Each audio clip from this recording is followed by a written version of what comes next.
Um sociólogo americano disse que os americanos no século XVIII colocavam a sua esperança em Deus. No século XIX, eles passaram a colocar as suas esperanças na nação americana, no seu poder, na sua pujança, no sonho americano. Mas no século XX, as pessoas passaram a colocar a sua esperança no eu. E ainda assim continuam no século XXI. Mas a gente sabe que todo aquele que coloca a esperança em si mesmo, cedo ou tarde, vai perder as esperanças. E é o que tem acontecido com a sociedade do século XXI. As pessoas já não creem mais na intervenção de Deus. Elas olham para todos os desmandos da sociedade e o que sobra para esses jovens é revolta. É vontade de quebrar tudo, de afrontar os pais, afrontar os professores. Na verdade, essa juventude está sentindo dor, a dor da desesperança. E eu quero dizer para você que há uma mensagem que nós precisamos pregar hoje. Não de religião, não de usos e costumes, não de comportamentalismo. Nós temos uma mensagem que deve ser pregada hoje, que é a mensagem da ressurreição. E, em primeiro lugar, eu quero dizer para vocês que a mensagem da ressurreição, ela quebra os paradigmas históricos. Apesar de Jesus ter dito muitas vezes que ele ia morrer e ressuscitar, não caiu a ficha. E as pessoas e as mulheres que amaram a Jesus, quando foram para o sepulcro, esperavam ver o seu Senhor morto. Essa era a expectativa delas. Aliás, essa é a expectativa de todo mundo. Como se a vida fosse essa vida que nós temos. Depois disso, somente a morte. E quando elas chegaram lá, a pedra estava rolada, elas ficaram perplexas. O que aconteceu? E todas as possibilidades surgiram à mente, menos a ressurreição. Alguém roubou o corpo, alguém tirou o corpo, até que elas viram 2 anjos. E eles perguntaram para elas: por que vocês estão procurando aquele que vive no meio dos mortos? Jesus ressuscitou. Eu quero dizer para você, meu querido, que os gregos acreditavam que depois da morte eles viviam no Hades. E as pessoas eram não mais do que sombras. Os estoicos, os epicuristas, acreditavam que as pessoas deviam viver e fazer o bem aqui na terra para cumprir a ordem do Logos, que é a força cosmológica que governava o universo, mas a vida se encerrava a estes anos. Tem muita gente, ainda hoje, que você conhece, que vive acreditando que a única realidade que nós temos é essa vida miserável. Mas você e eu não precisamos pensar assim. O que você precisa ter é um encontro com Jesus ressurreto. Amém ou não? Diga para a pessoa do teu lado: querido, Jesus está vivo. Diga: o túmulo está vazio. A pedra rolou. E não foram os homens que rolaram. Diga: foi o Senhor que fez rolar. Diga: Jesus está vivo. E eu vou fazer a pergunta para vocês que o anjo disse para elas: por que vocês estão procurando alguém que está vivo entre os mortos? Será que o teu Deus está vivo? Será que você é daquelas pessoas que se desesperam quando alguma coisa dá errado? Querido, se você esperar nessa vida, você é um miserável, porque essa vida passa correndo. Outro dia eu era um jovenzinho casando de novo. Hoje eu já sou vovô. E daqui a pouco eu terei passado. Mas a minha esperança é que Cristo está vivo.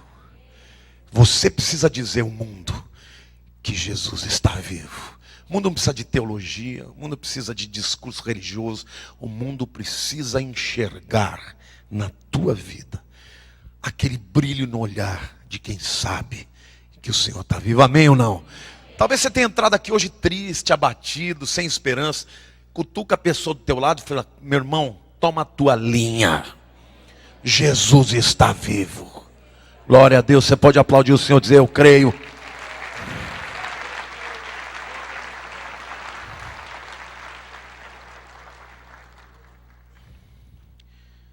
Essa mensagem da ressurreição É uma mensagem poderosa.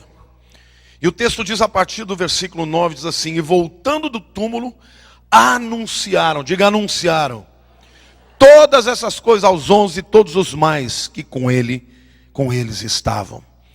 A ressurreição, a segunda verdade que a gente aprende aqui sobre a ressurreição, é que a ressurreição ela traz uma mensagem para o mundo. Elas foram para o túmulo esperando encontrar Jesus morto. E saíram de lá com uma mensagem: Ele está vivo.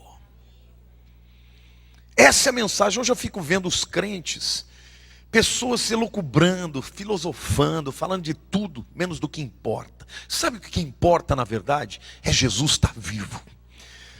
Queridos, a igreja nasceu debaixo dessa palavra. Se você ler o livro de Atos inteiro, você vai ver que os discípulos tinham uma mensagem, e a mensagem era de Cristo ressurreto. Não tinha outra mensagem. Quando João e Pedro encontraram o homem no templo que estava paralítico, oraram por ele, ele foi curado, e este homem começou a testemunhar. Trouxeram os apóstolos e os prenderam e levaram diante do Sinédrio, e eles disseram: vocês parem de falar desse Jesus. Nós já matamos ele, agora vocês vão começar com uma outra história. E Pedro e Tiago e João disseram: como nós vamos parar de falar daquilo que nós temos visto e ouvido? Eu vi, Ele está vivo.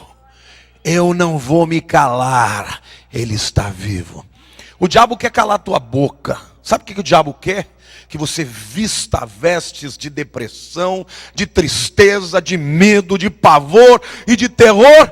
Mas por debaixo destas vestes tenebrosas há uma veste de justiça que o Senhor colocou na tua vida. Ele está vivo. O diabo quer que você se cale. O diabo quer que você se apequene, que você encolha, que você retroceda. E Deus está te dizendo: eu estou vivo. Em todo o livro de Atos, os apóstolos iam e anunciavam e pregavam: Jesus está vivo. Não adianta nada pregar o Cristo morto. O Cristo morto é derrotado. É a visão patética de um homem bom que não cumpriu o seu propósito. Mas Jesus ressuscitou. E sabe o que é lindo, queridos? Quando os primeiros a anunciarem a mensagem da ressurreição eram as pessoas mais improváveis. Aliás, é o que Deus sempre faz. Deus ama usar o improvável. Diga para a pessoa do teu lado, diga: Deus ama usar o improvável. Vocês sabiam que naquele tempo as mulheres não eram aceitas como testemunhas diante de um juiz? Não havia jurisprudência. Palavra de mulher não valia nada. Quem é que Deus usou para testemunhar a primeira vez que Jesus estava vivo? Mulheres, só tinha mulher naquele lugar. Ainda hoje, quem mais prega a palavra são as mulheres. Aí, Omarada, vocês que estão aí, nós precisamos acertar isso aí e chegar perto, pelo menos. Deus usa o improvável. Deus quebra os paradigmas. Mas aqueles que viram Cristo vivo saíram anunciando. E eu quero te dizer, a ressurreição traz uma mensagem para o mundo. Não dá para você encontrar Jesus vivo e continuar com esta palavra no teu coração. Se você tem vergonha de anunciar, é porque talvez você tenha se esquecido. Ele está vivo. E eu fico imaginando, né? Que mensagem é essa que a gente tem? É uma mensagem pessoal, de esperança. Porque imaginem, eles viram Jesus e era Jesus mesmo. Quando Jesus aparece para eles, ele tem os cravos, ele diz: toca aqui, toca no meu lado que está furado, toca nas minhas mãos. E aquela mensagem é uma mensagem, ele fala: peraí, então quer dizer que quando eu morrer, eu não vou virar outra coisa? Porque, querida, essa é uma mensagem ótima para os budistas. Os budistas acreditam que quando as pessoas morrem, elas são reintegradas no cosmos, mas viram energia. Essa é uma mensagem tremenda, maravilhosa para os hindus. Os hindus acreditam na reencarnação, não na ressurreição. Diga para o teu irmão do lado: reencarnação é diferente de ressurreição. Os hindus acreditam, por exemplo, que se eu não fui bem nesta vida, eu posso reencarnar numa barata, ou numa pulga, ou num chihuahua.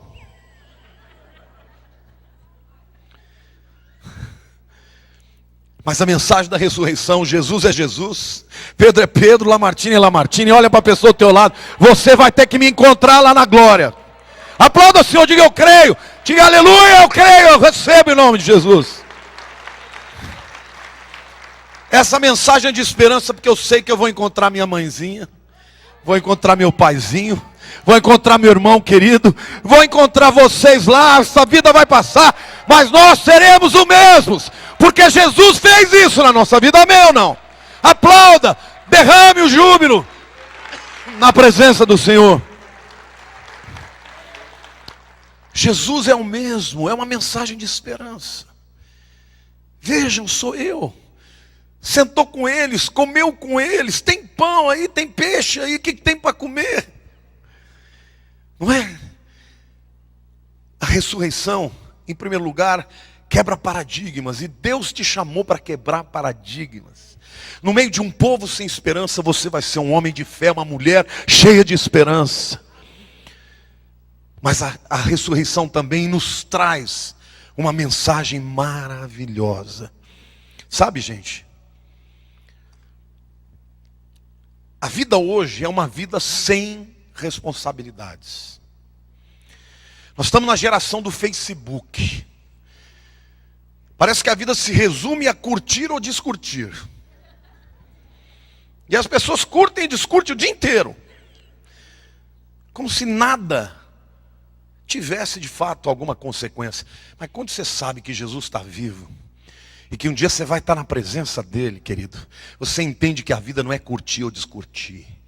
Que tudo que eu fizer aqui eu vou ter que dar conta na presença dele. E essa é a verdade inexorável.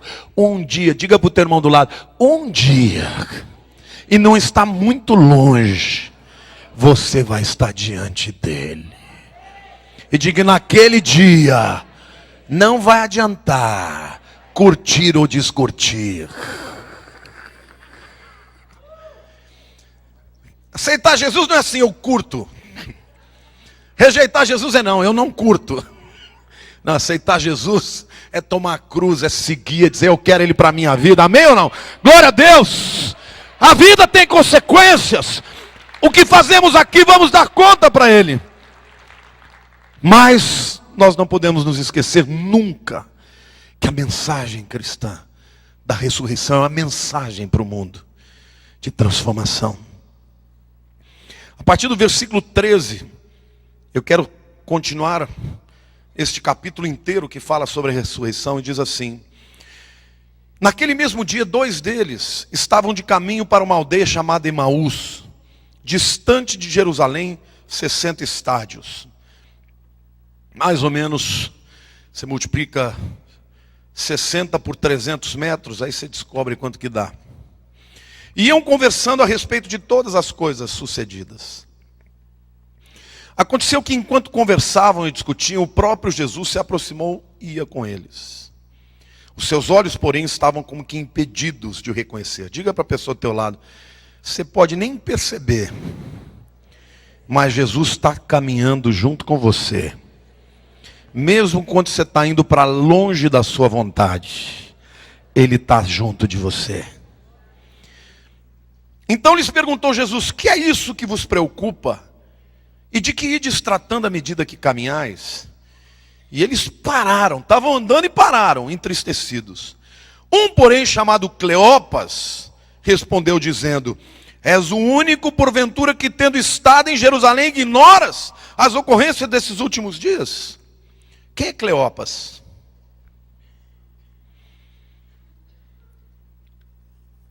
Eu dou um chocolate para quem souber quem é Cleopas. Se estava no primeiro culto, não vale. Ninguém sabe quem é Cleopas? Nem eu. Nem nenhum teólogo. Sabe por quê? Porque Cleopas era um discípulo comum. Não era importante para estar inserido na história bíblica. Por que a Bíblia faz questão de mencionar uma pessoa aparentemente insignificante? Porque para Jesus ninguém é insignificante. Cleopas é você. Quando você lê esse texto, você pode mudar o nome de Cleopas e botar o seu nome.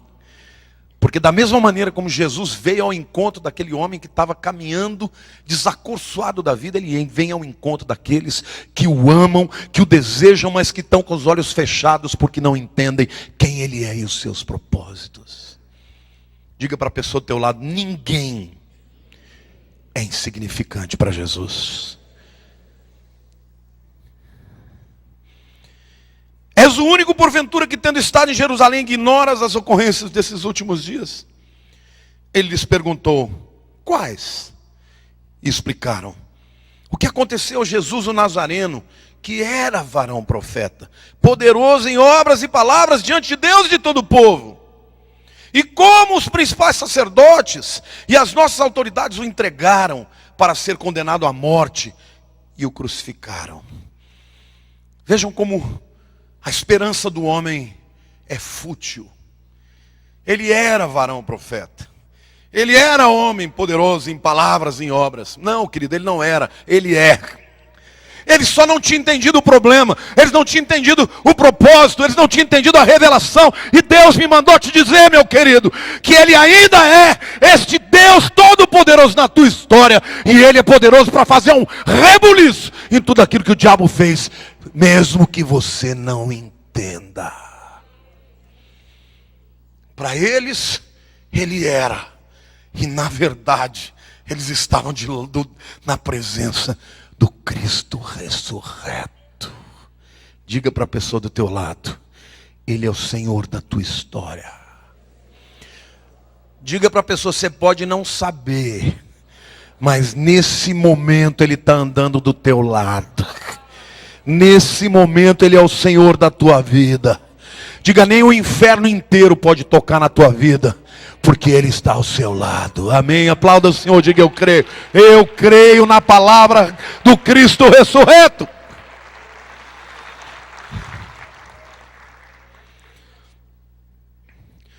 Ora, nós esperávamos que fosse Ele quem havia de redimir a Israel. Mas depois de tudo isto, é já este o terceiro dia desde que tais coisas sucederam. É verdade também que algumas mulheres, das que conosco estavam, nos surpreenderam, tendo ido de madrugada ao túmulo, e não achando o corpo de Jesus, voltaram dizendo terem tido uma visão de anjos, os quais afirmam que Ele vive. O cabra, quando quer descrer, nem quando vê alguém voltando com a radiância da experiência com Cristo vivo. Porque aquelas mulheres que foram chorando, será que eles não viram a mudança? Quando elas voltaram cheias do poder, cheias de alegria, cheias de palavras de consolo. Olha, elas disseram isso, mas não é possível. Mas elas não os viram. Não o viram. Versículo 25. Então lhes disse Jesus: ó nécios e tardos de coração, para crer tudo que os profetas disseram. Porventura não convinha que o Cristo padecesse e entrasse na glória? E começando por Moisés, discorrendo por todos os profetas, expunha-lhes o que a seu respeito constava em toda a Escritura. Diga assim: em primeiro lugar, a ressurreição é uma quebra de paradigma. Diga em segundo lugar, a ressurreição é uma mensagem para o mundo. Mas diga em terceiro lugar, a ressurreição muda a visão das Escrituras. Eu vou contar aqui para explicar o que eu quero afirmar. Eu quero lhes falar do filme Sexto Sentido. Alguém viu aquele filme do Sexto Sentido? Vocês se lembram dele? É um menino que dizia: eu vejo, eu falo com mortos. Lembra disso? E ele dialoga durante o filme inteiro com o Bruce Willis. Aí você vê as coisas vão meio etéreas, meio esquisitas no filme. Chega no final do filme, o Bruce Willis descobre que ele estava morto. E não sabia. Quando o filme termina desse jeito, com a descoberta do cara que conversava com o menino, que ele estava morto, aí você começa a entender os detalhes que você viu ao longo do filme. Eu fiz questão de, quando eu vi esse filme, ver de novo. Porque aí, tudo que eu vi, passou a fazer sentido. Claro que isso é uma baboseira, que ninguém fala com morto nenhum. Mas aonde eu quero chegar aqui? Até aquele momento, os discípulos liam a Bíblia e não entendiam. E Jesus foi explicando para eles o que estava. Ele fala, na lei de Moisés é a Torá. Nos profetas, que os hebreus chamam de Naviim. E nos Salmos, ou nas Escrituras, que são os Ketubim. Essas três porções da Bíblia, do Velho Testamento, formam a Tanakh. A Tanakh é a Bíblia do Velho Testamento.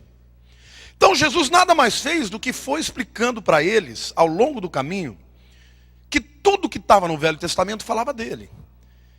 Por exemplo, o tabernáculo, fala de quem? Quem é o tabernáculo de Deus que habitou entre os homens? Jesus. Quem é o pão do céu que desceu no maná? Jesus. E quando abriram os olhos, eles passaram a entender tudo diferente. Vocês veem com uma força de uma revelação, muda a vida de uma pessoa. Diga para a pessoa ao teu lado, não adianta lero-lero. A pessoa que vai se converter através da tua vida, precisa de uma experiência com Cristo ressurreto. Vocês querem ver? Paulo, o apóstolo Paulo, foi o cara que mais conhecia o Velho Testamento. Ele sabia de cor. Recitava inteiro o Velho Testamento. E no entanto, ele não conseguia entender os crentes. Talvez ele perguntasse às pessoas que ele prendia, escuta, por que agora vocês não vão mais ao templo? Ah, porque eu não preciso mais de templo. O templo verdadeiro de Deus é Jesus. Ele ficava irritado. Quer dizer que agora vocês não fazem mais sacrifício? Não, Jesus é o sacrifício. E ele então achava aquilo tudo um absurdo. Mas quando ele ouviu uma voz, ele indo para Damasco, levando um monte de crentes que ele prendeu, ele ouviu uma voz e um clarão do céu dizendo, Saulo, Saulo, por que me persegues? E ele vira e fala, quem és tu, Senhor? Eu sou Jesus, a quem tu persegues. E ele ficou cego. Mas nunca ele enxergou tanto na sua vida. E durante 3 dias, na sua cegueira, o Senhor fala com ele. E começou a cair a ficha, uma após uma. Então Jesus é o tabernáculo de Deus no meio dos homens. Então Jesus é o Cordeiro de Deus que tira o pecado do mundo. Então quer dizer que Jesus é tudo aquilo que eu sabia e não entendia. Aí ele falou, então está explicado. Porque o livro de Isaías, no capítulo 9, diz que o Messias vai governar o mundo. Mas no capítulo 53 diz que ele é um servo sofredor. Eu nunca entendi. Agora eu entendo. Ele tinha que morrer, mas ele vai reinar. Mudou o coração de Paulo. A interpretação dele da Bíblia mudou. E eu quero te dizer, meu querido, talvez você já tenha ouvido falar que Jesus morreu por você. Mas talvez você nunca tenha sido tocado pelo Cristo vivo. Porque quem é tocado pelo Cristo vivo passa a olhar para as coisas dessa vida como banais. Às vezes vem gente me falar no meu escritório, ai pastor, Deus não me ama, eu perdi o emprego. Você precisa encontrar Jesus vivo. Eu quero ver se você vai estar preocupado com o teu emprego. Ai pastor, meu marido me deixou. Deixa aí, minha irmã, deixa vazar.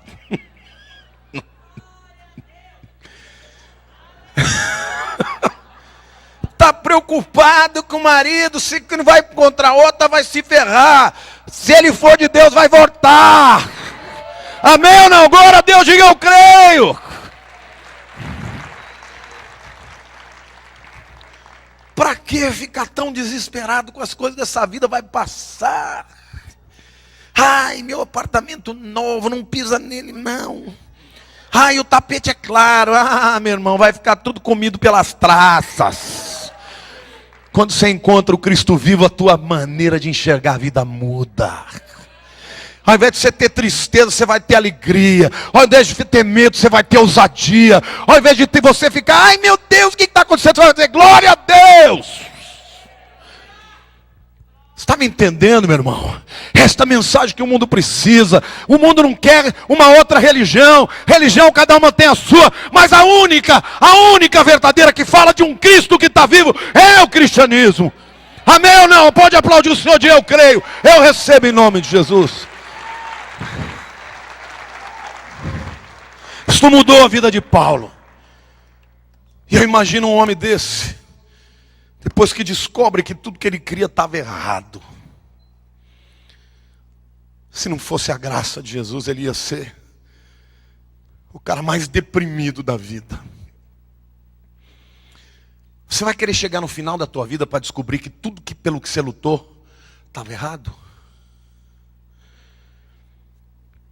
Fica lutando pelas coisas dessa vida. Você que é jovem, meninas, não chore por esses marmanjos, não. Sabe, não se entregue para esses marmanjos, se entregue para o homem que Deus tem para a tua vida. Jovem, se a menina não te quer, porque você não é bonitinho, deixa vazar. Entendeu? Busca o Senhor, ande sério com Deus, você vai ver se Ele não tem o melhor para a tua vida. Amém ou não? Levanta a cabeça, Jesus está vivo! Jesus está vivo! Muda a perspectiva da vida, muda a visão da Bíblia. Agora Paulo não era mais o carrancudo, com vontade de matar os outros que criam diferente dele. Agora ele era capaz de morrer e até mesmo receber chibatadas e orar pelos que perseguiam. Por quê? Porque quem tem um encontro com o Senhor dá graça. Paulo entendeu porque, meu querido, a religião do Velho Testamento era um Deus que premiava o forte. É o cabra que é fiel, que consegue cumprir os 613 mandamentos. O cristianismo é a religião do Deus que abençoa os fracos, os oprimidos, os pecadores, os alquebrados, os desesperados. E esses ele chama para perto de si, para serem sacerdotes, para ser reis e sacerdotes. Amém ou não? Amém. Olha para a pessoa do teu lado, diga: no cristianismo do Jesus ressurreto, tem lugar para você, mesmo que você seja pecador, porque Ele transforma a tua vida. Amém. Você pode aplaudir o Senhor, dizer: eu creio, eu creio.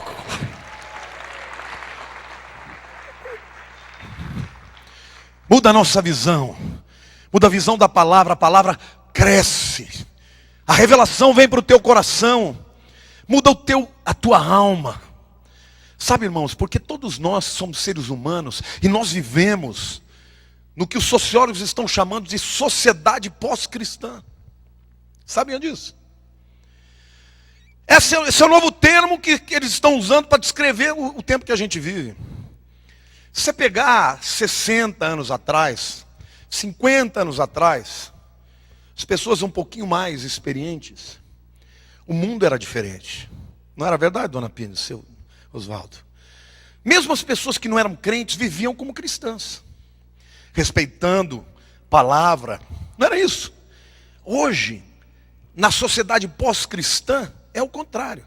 Dentro da igreja, as pessoas confessam a Jesus e vivem como se Ele não existisse. Você vê as coisas mais absurdas que crentes estão cometendo. Por quê? Porque o mundo hoje age como se não tivesse que dar conta para Deus. Mas eu estou te dizendo, Ele está vivo. A tua vida não é só isso aqui não. Um dia, eu e você vamos estar na presença dEle. Muda a maneira de ver, muda ou não muda? Quando você vai fazer uma coisa que não devia, você pensa duas vezes. Ele está vivo, Ele está perto de mim. Eu vou estar perto dEle, um dia eu vou comparecer diante dEle. É isso que a ressurreição faz. Ela quebra paradigmas. Ela se torna uma mensagem poderosa para o mundo. Mas ela muda a nossa visão das Escrituras e a nossa visão do mundo. Diga para a pessoa do teu lado: você só vai ser um deprimido se você não quiser experimentar a ressurreição de Jesus. Você está me entendendo? É uma decisão. Tem uma ovelha minha aqui, eu não vou dizer o nome por respeito, mas eu tenho me alegrado muito com essa vida. Ela passou alguns tempos difíceis, com depressão, com lutas e coisa e tal. E por mais que ela tomasse remédios, não mudava absolutamente nada. Chegou uma hora que ela falou, quer saber? Eu vou parar com esse negócio e eu vou virar crente de verdade. E eu tenho perguntado para ela, escuta, e aí? E os sintomas da depressão? Foram embora. Jesus está vivo, meu querido. Ele está aqui agora. Nesse momento o Rei da Glória está aqui nesse lugar. Você pode sentir a sua presença. Você pode se dizer, Senhor, eis-me aqui, Senhor, eu entrego a minha sorte, a minha vida, os meus temores, os meus pecados. E Ele diz, filho, paz seja convosco. Shalom Aleichem. Amém ou não? Glória a Deus, aplauda o Senhor, diga eu creio. Eu creio. É isso que o mundo precisa. De um povo que toma posição. O Evangelho passa a ser diferente quando a gente entende que Jesus está vivo. E o texto continua dizendo, quando se aproximavam da aldeia a partir do 28, para onde iam, ele fez menção de passar adiante, ir embora. Mas eles os constrangeram dizendo, fica conosco, porque é tarde e o dia já declina. E entrou para ficar com eles. E aconteceu que quando estavam à mesa, tomando ele o pão, abençoou e tendo partido lhes deu. Então se lhes abriram os olhos e o reconheceram.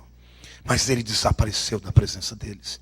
E disseram um ao outro, porventura não nos ardia o coração quando ele pelo caminho nos falava, quando nos expunha as escrituras? Alguma vez você estava aí sentado e a palavra deu ao teu coração, meu irmão? Era Jesus soprando no teu ouvido. Quando você sentia esse quebrantamento, essa alegria. Não é o Lamartine é uma caca. Eu sou igual você, pecador, mas eu sou canal do Deus vivo. E é Ele quem toca na tua vida e quem levanta a tua alma. E o teu coração arde, amém ou não? Quantos aqui podem gritar de júbilo e dizer glória a Jesus?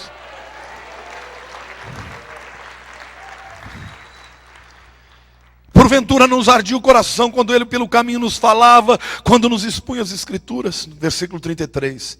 E na mesma hora, levantando-se, voltaram para Jerusalém. Eles estavam indo para fora da vontade de Deus, que era Emaús. Quando eles entenderam a ressurreição, eles voltaram para o lugar de Deus, para eles que era Jerusalém. Onde acharam reunidos os 11 e outros com eles. Os quais diziam, o Senhor ressuscitou. Já apareceu para Simão. Aqui é uma outra pessoa importante dizer. Simão. Por que Simão? Diga para o teu irmão, por que Simão? Porque, querido, depois que Jesus morreu, ficou um diz-que-me-disse entre todos os discípulos. Jesus disse que Simão ia trair, ia negar, e ele negou 3 vezes. Quando Jesus ressuscita, a primeira pessoa para quem ele aparece é Simão. Sabe por quê? Porque Simão era um discípulo que amava Jesus, mas foi fraco e não pôde manter sua palavra. Quantos de vocês e eu amamos a Jesus e às vezes não mantemos as nossas promessas? Mas Jesus fez questão de encontrar Simão. E quando ele encontra Pedro, ele deve ter tido uma conversa maravilhosa com ele.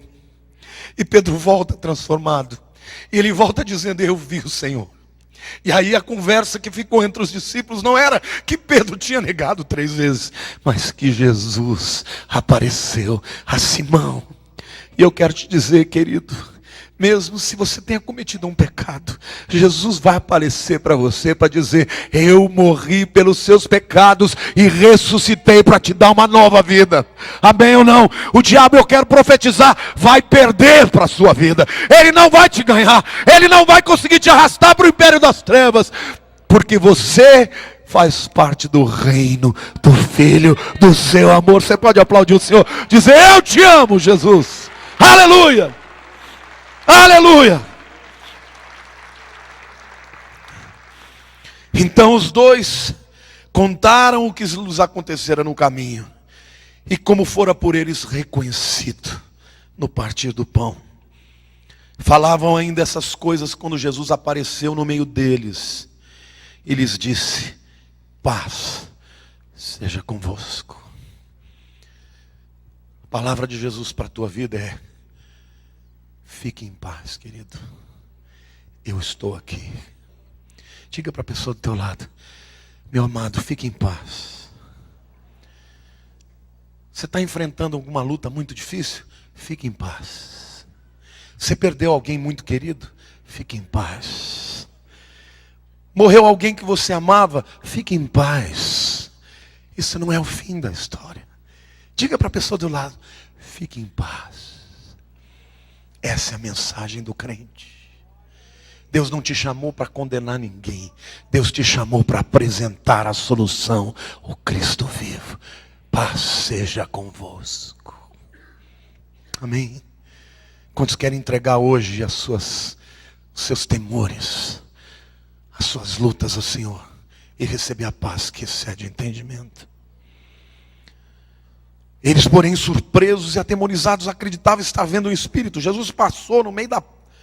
Eles estavam fechados numa casa. Jesus atravessou as portas e apareceu no meio deles. Eles disseram: que é isso? Mas ele lhes disse: por que estáis perturbados?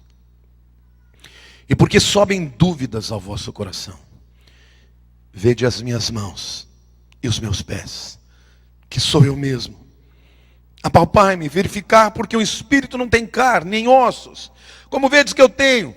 Dizendo isso, mostrou-lhes as mãos e os pés, e por não acreditarem eles ainda, por causa da alegria, e estando admirados, Jesus lhes disse: tendes aqui alguma coisa que comer? Pode ter alguma coisa mais corriqueira do que o Criador do universo, o Deus dos deuses, dizer: estou com fome. Tem algum rango aí? Sabe, a Bíblia diz que quando Jesus vier buscar a sua igreja, Ele vai preparar um banquete, com vinhos clarificados, com gorduras. Meu irmão, a picanha do céu é melhor que a da terra. Mas vai ter gordura, não vai ser nada dessas coisas magrinhas não. Misericórdia. Come carne sem gordura, carne sem gosto, carne sem nada. Lá no céu vai ter gordura. E nós vamos tudo comer e não vai dar colesterol na veia, não vai engordar a barriga. Vamos ter tudo corpo glorificado e nos alegrar, porque Jesus está vivo. Você pode dizer glória a Deus? Eu creio. Misericórdia. Que coisa linda. Gente, sou eu mesmo. Olha meu pé, olha minha mão. Estou com fome, tem alguma coisa para comer? E eles falam: meu Deus, o que é isso? É Ele mesmo. Ele os conhecia, sabia dos seus gostos, das brincadeiras, do coração. Querido, quando você chegar no céu, você não vai ser um Zé Ninguém. Você vai ter um nome que é só seu. E quando o Salvador te chamar pelo nome, você vai saber: vou ter um encontro com meu Senhor. Amém? Essa é a mensagem da ressurreição. A seguir, Jesus lhes disse: são estas as palavras que eu vos falei, estando eu ainda convosco. E importava que se cumprisse tudo o que de mim estava escrito na lei de Moisés, nos profetas e nos salmos. Então lhes abriu o entendimento para compreender as Escrituras. E lhes disse: assim está escrito, que o Cristo havia de padecer e ressuscitar dentre os mortos no terceiro dia. E que em seu nome se pregasse arrependimento para a remissão dos pecados a todas as nações. Diga assim: você está aqui hoje por causa desta palavra. Jesus explicou para eles o seguinte: eu vim para morrer, mas eu ressuscitei para dar autoridade para vocês. Porque o que eu quero de vocês é que vocês contem para o mundo que eu estou vivo. E preguem o perdão que eu vou dar para aquele que se arrepender. O diabo quer colocar uma trava na tua boca, uma mordaça. O diabo quer colocar uma declaração de eu não sou ninguém, ninguém me ama, entrei na igreja, ninguém me abraçou, ninguém olhou para mim, ai como eu sou miserável. O diabo dá até glória a Deus quando um crente faz isso. Mas quando o crente começa a falar, Jesus está vivo, está difícil, mas eu vou vencer.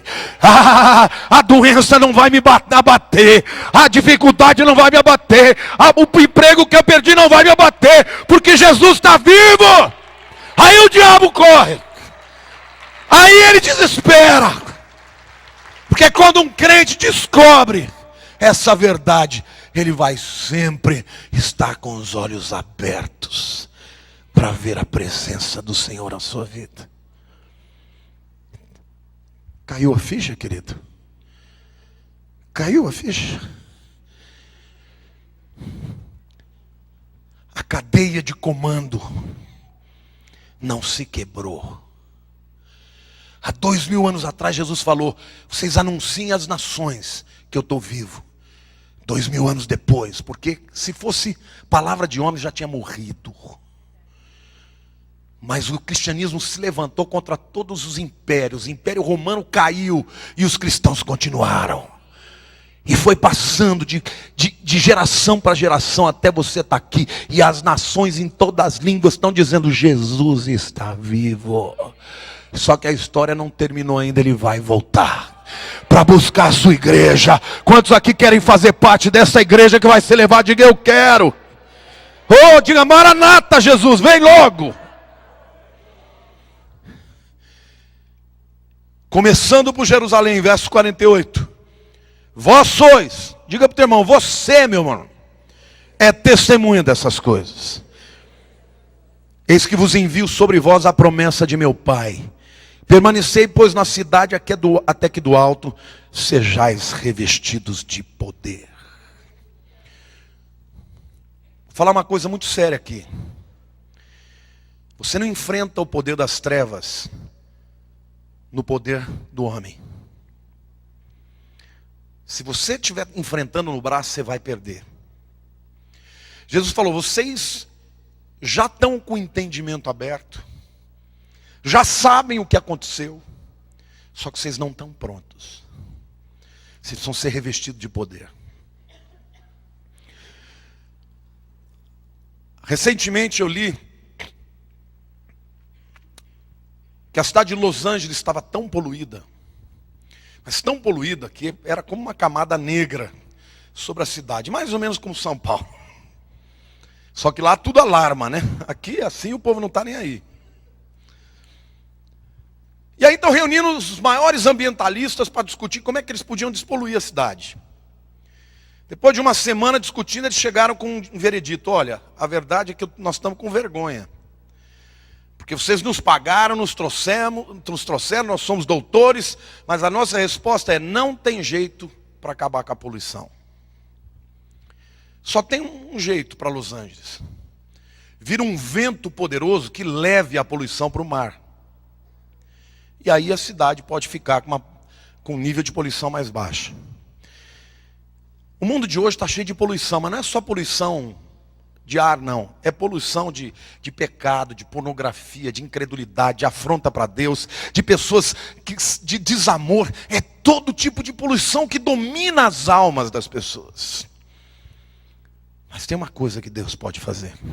Ele pode mandar um vento impetuoso, como Ele fez no Pentecostes. E aqueles crentes envergonhados saíram de lá querendo pregar até para poste.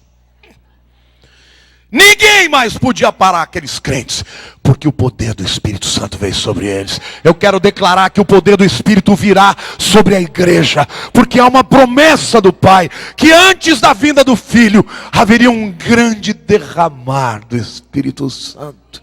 E ele virá sobre as famílias, e ele virá sobre os indivíduos, ele virá sobre as crianças, ele virá sobre os velhos, ele virá sobre homens, sobre mulheres, sobre pobres, sobre ricos, ele virá sobre toda a carne, sobre servos, sobre senhores, e este vento é que vai transformar a sociedade.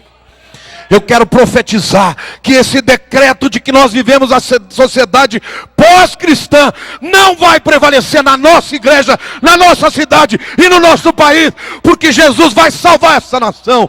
E um dia nós viremos uma grande multidão, uma grande massa de pessoas dizendo: Jesus é o meu Senhor.